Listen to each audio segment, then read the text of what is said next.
মহামারীর পরে আসবে সানাওয়াতুজ জালাজিল, ভূমিকম্পের বছরগুলো। মানে বছর ধরে, বছরের পর বছর ধরে পৃথিবীতে বিভিন্ন জায়গায় ভূমিকম্প হতে থাকবে। কে বলেছেন? নবী সাল্লাল্লাহু আলাইহি ওয়াসাল্লামের কথা কি সত্য না মিথ্যা? আস্তাগফিরুল্লাহ, সত্য না মিথ্যা? সত্য। তার মানে একটা হাদিস পেলাম, নবীজি বলেছেন কিয়ামতের আগে আগে কি হবে? ভূমিকম্পের বছরগুলো আসবে। ভূমিকম্প আসবে না, ভূমিকম্পের বছরগুলো আসবে। একটা হাদিস মাথায় নেন। 2 নম্বর, নবীজি বলছেন কিয়ামতের 10টা আলামত আছে। কয়টা? 10টা। তার মধ্যে 1 নম্বর আলামত হচ্ছে দাজ্জাল। কি নাম? দাজ্জাল। আচ্ছা, ওইদিকে আলোচনা নিচ্ছি না আজকে। 2 নম্বর হচ্ছে ইয়াজুজ আর মাজুজ, এটাও অন্য লেকচারে শুনে নিন। 3 নম্বর ঈসা আলাইহিস সালামের আগমন। 4 নম্বর দাব্বাতুল আরদ, জমিন থেকে প্রাণী বের হবে। 5 নম্বর ইয়েমেন থেকে আগুন বের হবে। ইয়েমেন থেকে আগুন বের হবে। 6 নম্বর দুখান, ধোঁয়া, ধোঁয়া দিয়ে পৃথিবী ছেয়ে যাবে। 7 নম্বর, 8 নম্বর, 9 নম্বর, এগুলো হচ্ছে 3টা বড় বড় ভূমিকম্প, ভূমিধস, যেটা হবে একটা পৃথিবীর পূর্বে, একটা পশ্চিমে, একটা মাঝখানে। পৃথিবীর পূর্বে মানে এই পুরো আমাদের সাবকন্টিনেন্ট সহ পুরো পূর্ব দিক, একদম ইন্দোনেশিয়া, মালয়েশিয়া, সব জায়গা পূর্ব দিক। পশ্চিম মানে পুরো পশ্চিমা সভ্যতা। আর মাঝখান মানে এই জাজিরাতুল আরবিয়া, মাঝখান। এই 3টা ভূমিকম্প হবে পৃথিবীতে, এখনো আসা বাকি আছে। বড় বড়, এগুলোতে ভূমি কাঁপবে না, ভূমি ধসে যাবে। কি হবে? নবীর কথা কি ভুল হবে? আর শেষটা হচ্ছে এই পূর্ব দিক থেকে, পশ্চিম দিক থেকে সূর্য উদিত হবে এবং মানুষের তওবার দরজা বন্ধ হয়ে যাবে। তওবা করে লাভ নাই। এই 10টা বড় বড় মধ্যে 3টা পেয়েছেন ভূমিকম্প। তাহলে পেলাম যে ভূমিকম্পের বছরগুলো আসবে। আরও পেলাম কি বড় বড় 3টা হবে, পূর্বে একটা, পশ্চিমে একটা, মাঝখানে একটা। আর কোন পাপের কারণে হবে সেটা কিন্তু অন্য আয়াতগুলোতে আমরা দেখলাম। আচ্ছা, সামনে আসেন। আবার নবীজি বলছেন দাজ্জাল যখন মানুষের রূপে বের হবে তখন সে সব জায়গায় বিচরণ করতে পারবে, কিন্তু মক্কা মদিনায় ঢুকতে পারবে না। ঠিক আছে? তো সলফে সালাহিন তারা বলছেন যে দাজ্জাল সব জায়গায় ভ্রমণ করবে। এটা এও ব্যাখ্যা হতে পারে যে সে নিজে সব জায়গায় যাবে না, বরং তার অনুসারীরা বিভিন্ন জায়গায় আধিপত্য বিস্তার করবে। ব্যাখ্যা যৌক্তিক তো? যৌক্তিক ব্যাখ্যা। এরপরে যখন সে মদিনায় ঢুকতে পারবে না, দেখবে যে এখানে ফেরেশতারা একদম খোলা তরবারি হাতে দাঁড়ায় আছে, ঢুকতে পারবে না। তখন সে মদিনার কাছাকাছি একটা জায়গায় বসতি গাড়বে, গেড়ে তার অনুসারীদেরকে আহ্বান করবে। কিভাবে?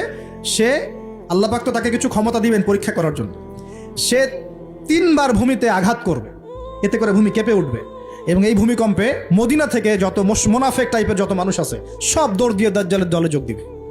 তার মানে ওই সময়ে ভূমিকম্প আসবে। আর কি? এবার নবী সাল্লাল্লাহু আলাইহি ওয়াসাল্লাম বুখারীর এক হাদিসে বলছেন, আবু হুরায়রা রাদিয়াল্লাহু আনহু থেকে বলছেন, তিনি বলছেন যে লা তাকুমুস সাআ, কিয়ামত ততদিন পর্যন্ত হবে না। এই হাদিস দুটো একটু মনোযোগ দিয়ে শুনেন। কিয়ামত ততদিন পর্যন্ত হবে না যতদিন পর্যন্ত না ইউকবাদুল ইলম, জ্ঞানটাকে উঠিয়ে নেওয়া হয়। জ্ঞান কি হয়? উঠিয়ে নেওয়া হয়। নবী আরো বলছেন ইউকবাদুল ইলম ওয়া তাকসুরু জালাজিল, এবং বেশি বেশি ভূমিকম্প না হচ্ছে। 2 নম্বর কি? বেশি বেশি ভূমিকম্প না হচ্ছে। ওয়া ইয়াতাকারাবুজ জামান, এবং সময় কাছাকাছি চলে না আসছে। এই জায়গায় আমি একটু স্টাডি করতে গিয়ে একটা অদ্ভুত জিনিস দেখলাম, যে একটা রিসার্চ বলছে, সায়েন্সের রিসার্চ বলছে যে প্রতিটা ভূমিকম্পে পৃথিবীর গতির মধ্যে একটা পরিবর্তন হয়। প্রতিটা ভূমিকম্পে পৃথিবীর গতির মধ্যে একটু একটু পরিবর্তন হয় এবং সময় সংক্ষিপ্ত হয়ে আসে। সময় কি হয়? সংক্ষিপ্ত হয়ে আসে। পৃথিবীর ভিতরে আছে, নিচে আছে কিন্তু আগুন। কি আছে? আগুনের স্তর আছে। একদম নিচে একটা ইনার কোর মানে একটা জায়গা আছে, ইনার কোর বলে। এখন সাম্প্রতিক গবেষণা বলছে যে ইনার কোর আগে যেদিকে ঘুরতো এখন তার বিপরীত দিকে ঘোরা শুরু করেছে। আল্লাহু আকবার। তাহলে এগুলো মিলে যাচ্ছে না? ভূমিকম্পের সাথে পৃথিবীর ঘূর্ণন সম্পৃক্ত এবং জামান, সময়টাও সম্পৃক্ত। তো নবী যেটাই বলছেন যে ওয়া তাকসুরু জালাজিল, বেশি বেশি ভূমিকম্প হবে, ওয়া ইয়াতাকারাবা জামান, এবং সময় কাছাকাছি চলে আসবে। অন্য হাদিসে আসছে বছর যাবে মাসের মতো, মাস যাবে সপ্তাহের মতো, সপ্তাহ যাবে দিনের মতো। তিনি আরও বলছেন ওয়া ইউযহারুল ফিতান, এবং সমস্ত রকম ফিতনা ফাসাদ দেখা যাবে, দেখা যাচ্ছে না? এবং ওয়াল হারাজ, এবং বেশি বেশি হত্যাকাণ্ড হবে। সাহাবীরা বলছেন যে ওয়ামাল হারাজ ইয়া রাসূলুল্লাহ, হারাজটা কি ইয়া রাসূলুল্লাহ? তিনি বলছেন আল কতল, আল কতল, হত্যা, হত্যা, গণহত্যা, এগুলো হচ্ছে হারাজ। এবং তোমাদের ধন সম্পদ বাড়তে থাকবে, ফায়াফিদু, ধন সম্পদ উপচে পড়বে। এখানেও পেলাম যে ভূমিকম্প কিয়ামতের অন্যতম কি আলামত। আরেকটা হাদিসে নবীজি বলছেন, আর 2টো হাদিস বাকি আছে আজকের মতো। নবীজি বলছেন, এই হাদিসটা আসছে ইবনে মাজাহ, এটার হাদিস নাম্বার 4020 নম্বর হাদিস। নবীজি বলছেন যে লা ইয়াশরাবান্না নাস মিন উম্মতি আল খামর, আমার উম্মতের, ভালো করে শোনেন যুবকরা, ভালো করে শোনো, আমার উম্মতের মানুষ, এক শ্রেণীর মানুষ মাদক দ্রব্য পান করবে। কি পান করবে? নবীজি বলছেন আমার উম্মতের একটা অংশের মানুষ মাদক দ্রব্য পান করবে। ওয়ায়ুসাম্মুনাহা বিগাইরি ইসমিহা, কিন্তু মাদক দ্রব্যের নাম পরিবর্তন করে অন্য নাম দেয়া শুরু করো। বুঝতে পারলাম? এখন কে বলে মাদক? আমরা বলি এখন হুইস্কি, রাম, আর কি ভাই, ইয়াবা, হ্যাঁ কত নাম বের হয়েছে। এটা আরো অ্যামেজিং। নবীজি বলছেন ওই মানুষগুলো যারা মাদক দ্রব্য পান করে নাম ভিন্ন দিবে, তাদের কানের পাশে বাদ্যযন্ত্র বাজবে। এখন কানের পাশে বাদ্যযন্ত্র বাজে কিভাবে? তোমার ব্লুটুথ আর ইয়ারফোন দিয়ে।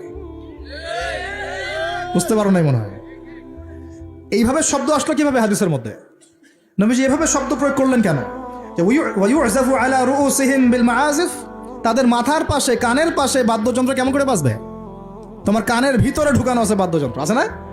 এই যে এটা এই জামানার সাথে সম্পৃক্ত। ওয়াল মুগান্নিয়াত মানে হচ্ছে ওই গায়িকা নর্তকী, এবং তারা গায়িকা নর্তকীদেরকে নিয়ে সময় কাটাবে। আল্লাহ পাক তাদেরকে শাস্তি দিবেন কিভাবে? ইয়াখসিফুল্লাহু বিহিমুল আরদ, নাউযুবিল্লাহ। আল্লাহ পাক ওই মানুষগুলোকে সহ জমিনটাকে ধসিয়ে দিবেন একেবারে। কি পাপের কারণে? মাদক দ্রব্য খাওয়া এবং তার নাম ভিন্ন করে হালাল করে খাওয়া। আস্তাগফিরুল্লাহ। 2 নম্বর হচ্ছে বাদ্যযন্ত্র। কি? কানের পাশে বাদ্যযন্ত্র প্লে করা। আর মুগান্নিয়াত মানে হচ্ছে নর্তকী গায়িকাদেরকে নাচানো। আল্লাহ পাক একটা শাস্তি দিবেন, ওদেরকে সহ ভূমি ধসিয়ে দিবেন। আরেকটা শাস্তি আছে, ওয়ায়াজআলুল্লাহু মিনহুমুল কিরাদাতা ওয়াল খানাজির। আল্লাহ রাব্বুল আলামিন ওই মানুষগুলোকে বানর আর শুয়োর বানিয়ে দিবে। নাউযুবিল্লাহ। এগুলো কি মিথ্যা না সত্য? সাদাকাল্লাহুল আযীম ওয়া সাদাকা রাসূলুহুল কারীম। আল্লাহ পাক সত্য বলেছেন, তার রাসূল সত্য বলেছেন।